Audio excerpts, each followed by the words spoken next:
लोकांच्या पाठीशी तुम्ही उभं राहता?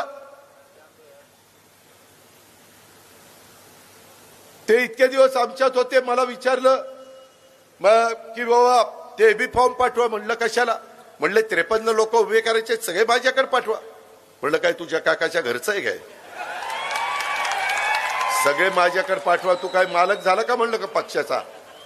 त्याच्यामध्ये सगळे बसतील कार्यकर्ते, माझे मुस्लिम बांधव बसतील, माझ्या लाडक्या बहिणी बसतील, माझे तरुण तरुणी बसतील, माझे वडीलधारी बसतील, आणि ते सगळे ठरवतील ना. अशी एकट्याची मक्तेदारी नसते बाबांनो.